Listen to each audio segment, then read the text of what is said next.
我是宇哥。今天呢，我们来讲彭祖。那彭祖呢，在中国的历史上是长寿的代名词。相传彭祖呢活了880岁。那《史记》中记载呢，称彭祖是颛顼帝的玄孙。有很多人说呢，彭祖活了800多岁是因为彭祖所在的年代，因为那个时候的纪年方式和现在不同嘛。那么这里就有一个疑问了呀，那跟彭祖同时代的人怎么都没有听说过有这么长寿命的人呢？根据彭祖所处的年代所使用的是颛顼历，那相传颛顼历呢，在周朝末期的时候就已经制定了。秦始皇统一6国以后呢，颁行了全国，是以10月1日为元素。那颛顼历呢，自秦始皇26年至汉武帝太初元年呢，共行使了117年，也同样是1年365天，和现在的农历呢，在天数上并无区别呀。所以纪年的方式并不是彭祖880岁来由的原因呢。那相传彭祖壮年时期呢，一夜还育10女而不泄，是中国道家养生学术的鼻祖。但是彭祖在880岁那一年却因为最后被一任如花似玉的娇妻呢套出了长寿的秘诀，而导致失去了长生不死的资格，最后呢寿终正寝。那么历史上彭祖真的活了880岁吗？让我们进入今天的故事彭祖长寿的传说。彭祖呢是颛顼帝的玄孙在殷朝末年呢已经是767岁了，但是不衰老。彭祖年少的时候喜欢清静，不理凡尘俗事，不追求名誉，只把养生和修为呢作为最重要的事物。那殷王只听闻他的德行就聘请他为大夫，但是彭祖却经常以生病为借口呢闲居在家，不参与朝政。彭祖精通补益和导引之类的养生术，容貌呢一直看起来都很年轻，所以他常常用意念呢存守身体，从脸、9窍、5脏、4肢呢到全身的毛发，都要让他内在的这个意念呢行走一遍。这个时候呢，就会感觉到气呢在体内如云一样在运行，从鼻子、嘴呢一直通达食指的末端。一会儿呢，彭祖就会觉得身体特别舒适。那彭祖是遗腹子出身3岁时就失去了母亲，又遇到了战乱的年代呢，流落到西域有100多年。加上他缺少可以依靠的人嘛，所以他死过49任妻子，失去了54个儿女，屡遭忧患呢，所以他的身体的元气也受到过损伤，常常感到冷热不调，皮肤呢也没有光泽，气血枯竭恐怕不能在世间存活多久了。相传在彭祖的那个时代呢，在大宛山上有个叫做青金先生的，传说呢他活了1000多岁，面貌看起来就像是个青少年，一天呢传说能走500-600里的路，能1年不吃东西，也能够一天呢吃9顿饭。彭祖说他才是得道之人，所以彭祖就说得道的人呢，他不是仙人，因为仙人的脸上常常是骨骼惊奇嘛，身上有着特别的毛发，喜欢住在那种幽静偏僻的地方，不与世俗的人来往。但是这些仙人呢，虽然有不死的寿命，却避开人情世故，远离世俗的荣辱欢乐，就像是变成了异类一样，失去了人的本性。彭祖就说呢，以我愚钝的想法不希望变成这个样子的。人入道行呢，就相当于享受了世间的美味，穿轻巧精美的衣服，做一官半职才对嘛，使自己的骨骼强壮，面貌和肌肉呢都充满光泽，年老而不衰败，不断的延长寿命，好好活着，永远的待在人世间。愤怒和喜悦，诽谤和赞美呢都不牵挂于心，对他来说呢才是最好的修行。那彭祖呢是第一个发现男女房事与人的寿命密切相关的人物，并且经过秘密的探讨和总结呢，概括出了一套长寿房中秘诀，既是彭祖长寿4术中的房中术了。长期以来呢，源于某种错误的观念呢，不少人总是不能够正视男女双修的问题嘛。其实双修的问题是一个科学的问题因为在中国的古代的哲人们呢，从彭祖开始都是提倡要正确的认识男女之事。孟子曰呢，食色性也，饮食性呢是人的2个基本的本能。那对于前者而言呢，人类过多的公开和追求而产生了许多烹饪的著作、食谱和营养的分析专著。而对于后者呢，大家却谈之色变，即使有研究的成果呢，也往往遭到了禁锢和排斥人类为了认识自己呢，必须正视包括研究性生理以及心理的关系。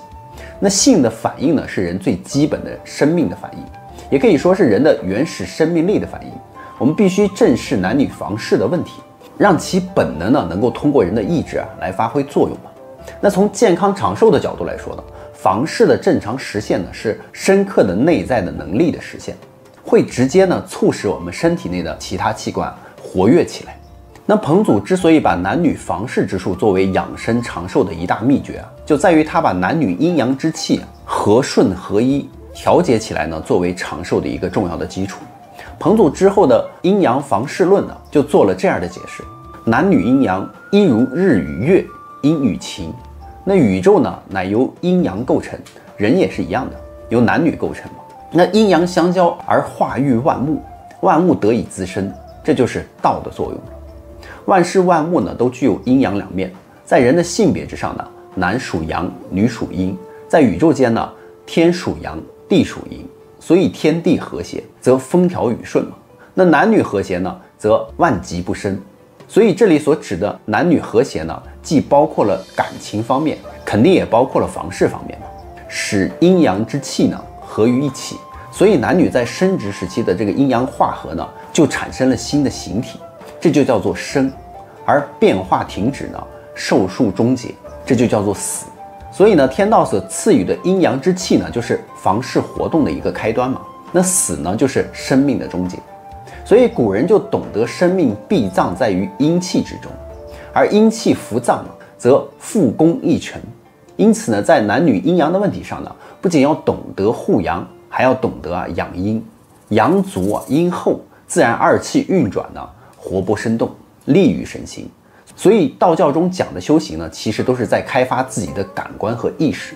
说要成仙飞升的，那都是虚的嘛。因为绝大多数的人都能够追求的就是延年益寿，而双修呢，就是为了刺激感官，让身体分泌各种激素，达到强身健体开阔感官的一个作用。那关于彭祖长寿的传说流传比较广泛，这个呢是古人都比较认可的一个传说了。相传彭祖呢好喝酒，有一位酒友呢叫杨三。别看杨三是个好喝酒的酒蒙子但是他还有另外一个身份，那就是他是阳间的阴差。古代传说呢，阳间的阴差就是指阎王派阴差来阳间索命时怕阴差不认识路也不认识人嘛，勾错了别人的魂魄，因此呢就需要有熟悉当地事物和人间的这种阳间的阴差的指引，这样呢就能够确保阴差不会勾错人的魂魄。所以阳间阴差大多都是兼职，正常的时候呢都是普通人，只有在睡梦中才会魂魄出窍呢，成为替地府办事的阴差。他们替地府办事呢，是属于积阴德，也就是等着将来死后呢，能够在这个地府得到福报。杨三呢，就是替地府兼职的阴差之一了。那有一次呢，这个杨三与彭祖就喝酒，杨三喝醉了，酒后就不经意的向这个彭祖透露了自己是阴差的身份，还告诉了彭祖说自己如果哪天大睡不醒，那就是替地府办事勾人魂魄去了。所以你也不要觉得奇怪。那彭祖最开始呢，当然是不会相信嘛，他只是当这个杨三酒后胡言乱语而已。岂料后来他偶然就发现这个杨三真的是昏睡之后周围的地区就有人去世，所以这个彭祖就特意观察了很多次，他就发现呢，这个杨三每次睡觉的时候周围地区就必有人会去世。那这样一来呢，彭祖就相信了杨三是阴差的一个说法。后来这个彭祖就和杨三喝酒嘛，就要求这个杨三替自己向这个阴差打听自己的阳寿还有多少。这个杨三也挺讲究的，就真的替这个彭祖去问了。问完之后呢，就告诉彭祖说，这个阴差给他查看了生死簿，他的寿命呢是60岁。所以杨三这一说呢，就把当时的彭祖给吓坏了，因为彭祖当时已经59岁了呀，这就意味着他只能再活1年了。于是彭祖呢就哀求这个杨三救救自己，帮自己呢把寿命改一改，行不行？那面对这个彭祖的哀求呢，这个杨三就心一软，还答应了。杨三先是交代彭祖呢准备一桌子丰盛的酒席，然后再准备很多的这个元宝蜡烛还有纸人纸马。等彭祖准备好了这些之后呢，杨三在执行任务后就盛情的邀请阴差到彭祖家来做客吃席。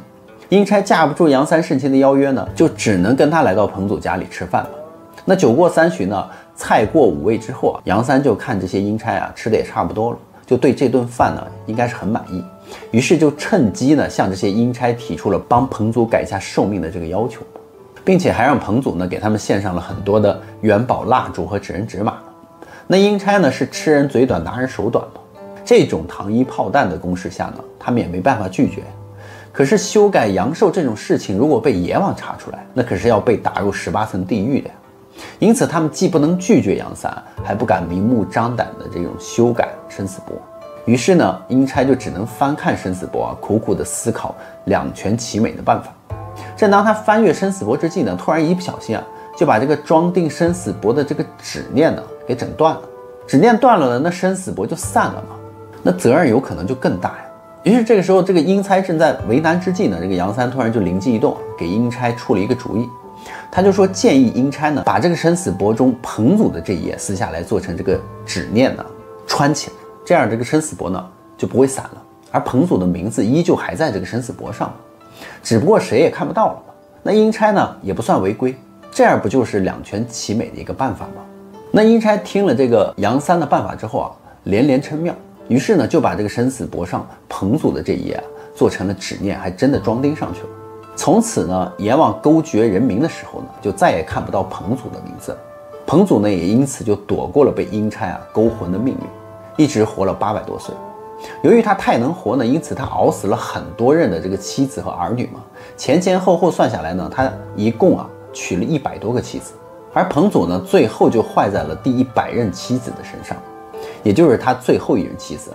当时妻子嫁过来的时候呢，已经知道彭祖活了很久了，因此他就很好奇彭祖是如何保持长寿的。于是彭祖的最后一任妻子在一次与他喝酒的时候啊，他就故意灌醉彭祖呢，然后与彭祖亲热一番之后，就趁机询问彭祖长寿的秘诀，来套他话。那喝了酒之后的彭祖呢，就开始口无遮拦，他就把这个杨三帮他贿赂阴差啊，修改生死簿的事情呢，一五一十的都告诉了他最后一任妻子。要知道彭祖的99任妻子都已经去世了嘛，他们去世之后，阎王都会去询问他们是谁的妻子，他们都会回答是彭祖的妻子。因此彭祖这个名字让阎王就印象比较深刻。而阎王见过了彭祖的99任妻子，却唯独见不到彭祖来报道。因此阎王也很纳闷啊，彭祖为何寿命如此之长呢？于是阎王就翻看生死簿，也没有找到彭祖的名字，然后呢也没有发现这个生死簿啊有被改动的痕迹，因此只能审讯了彭祖的99任妻子，但他们都不知道彭祖长寿的秘诀，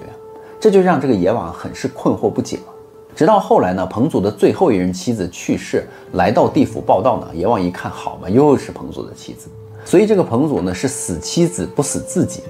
于是阎王就询问他彭祖长寿的秘诀。当初彭祖可是口无遮拦，把这个事情原原委委的就告诉了他这最后一任妻子。就这样，他也就一五一十的把彭祖不死的秘诀都全部向阎王交代了。于是呢，阎王拿来生死簿一看，这个粘纸啊，果然就是彭祖的那一页。而彭祖呢，早在60岁的时候就应该去世，所以这个时候呢，阎王就大怒了，立刻派阴差去勾取彭祖的魂魄。可是阴差只知道彭祖所在的位置，却不知道他长什么样啊，所以他们不知道如何去找彭祖，万一勾错了人是要担责任的嘛。最后阴差思来想去，就想到了一个绝妙的办法。那阴差就变成凡人呢，在彭祖家附近的一条小河边整日整夜的在那个河里洗煤，就我们烧的那个煤块。有一天彭祖路过小河，就看到阴差在洗那个黑煤嘛，就好奇地问他为什么要把煤放到水里来洗呢？那阴差则回答说要把煤洗白了拿出去卖钱。那彭祖听了以后就哈哈大笑嘛，他就对这个阴差称自己活了800多岁，从来还没有听说过有人洗煤还能洗白的嘛。那这边的阴差一听啊，彭祖自称活了800多岁啊，那就好了呀，那我们找的就是你呀。于是彭祖的寿命就被定格在了880岁，他就被阴差抓到了地府交差了。那民间还根据这个传说编了一个顺口溜，就称彭祖活了880，不能对妻说实话。那说了那么多彭祖在历史上真的有这个人吗？并且还真的活了880岁吗？其实历史上彭祖确有其人。按照《史记》中记载呢，彭祖原名坚坑，是尧舜禹时代的人物了。他是帝颛顼的玄孙，是陆中之子。相传呢，坚坑是担任过尧帝的厨师的。有一次尧帝生病呢，吃什么都吃不下去嘛，那坚坑就给他做了一道美味的鸡汤。尧帝吃后呢，胃口大开，病也就痊愈了。于是尧帝就赏给了坚坑一块封地坚坑就在这块封地上建立起了大彭国，并成为尧帝倚重的大臣之一。在《列子立命篇》记载呢，彭祖之治不出尧舜之上而寿800。这句话呢，就是后世认为彭祖寿命800岁的最早起源的说法。但是这很有可能是古人的误解，因为这句话中的寿800其实指的并不是彭祖本人的寿命800，而是指的是彭祖建立的大彭国的寿命是800岁。彭祖之所以被称为彭祖呢，就是因为他是大彭国的创始人。那在大彭国灭亡之后啊，其王族以彭为姓，而创始人坚坑呢，则被后世尊称为彭祖，他也是中国彭姓的始祖。按照远古史料《竹书纪年》的记载呢，武丁43年，王师灭大彭。从这里可以看出啊，彭祖创立的大彭国是经历了夏朝的覆灭，在殷商的时期呢还存在的，直到被商高宗武丁攻灭为止。这么一算时间呢，从彭祖创立大彭国啊到武丁攻灭大彭国呢，前后还真的是共计800余年。所以在《列子》中记载彭祖寿800呢，指的是他创立的大彭国的寿命是800年。而后人们则是以讹传讹呢，把大彭国和彭祖个人的概念就混淆了，这才真的认为彭祖的寿命是800多岁。在清朝时期呢，孔子第69代孙孔广森呢就特意研究过彭祖的寿命。他通过翻阅大量的历史文献和史料呢，最终就验证得出结论，他就认为彭祖并不是活了800岁，而是大彭国享国800多年。他称呢，乃大彭800年王，非坚不死也。彭祖说呢，人受天地之气而生，即使不知道一些养生的方术呢，但要是做到恰当的养生一般也能够活个120岁的。没能活到这么大的，那就是伤了命根了。他说，稍微再懂点养生之道的，就可以得到240-250岁的寿命；再多懂一点呢，可能就能够活到个480岁了。要是完全明白了养生的道理呢，就可以做到不死，但不能够成仙。彭祖说，冬天要温暖，夏天要凉爽，适应四季的气候变化，让身体安逸；休闲娱乐呢，不产生欲念的困扰，让情志呢保持舒畅。有车马和服饰维持出行的庄重，知道满足，自然呢就没有其他的欲求了。凡是知道这些呢，你就可以养生长寿。但如果不能够把握它们，反倒很会招致疾病。人们的这些欲念呢，就像是水火一样，一旦用得过了，反倒会成为危害的。我觉得这个说的呀，一点毛病没有，很有道理。所以男女相配呢，就像是天地相生一样。所以需要在行房时呢，导养神气，不使身体的状况失和。天地遵循交合之道，所以没有终止的实现。人失去了交合之道，所以才会有伤病的时候。能够避免众多伤害生命的事情得到阴阳养生术就会掌握不死之道了。天地是白天分开而夜晚聚合，一年交汇呢360次，因此呢精气和合，所以能够孕育产生万物而不会穷尽嘛。人如果能够效法天地也可以像天地一样长存的。另外，有的修行的人苦于受到太多世俗事物的纠缠呢，就很少能够离开世俗独自往山洞中居住修行嘛。所以你把大道交给了他呢，但他还是不能够实行嘛，这就违背了传道之人的本意了嘛。但是如果能够知道房中术、闭气法、节制思想和贪念呢，调理好饮食，则可以养生得道。所以大家觉得是不是这么回事呢？那么好了，故事呢，宇哥也就讲完了。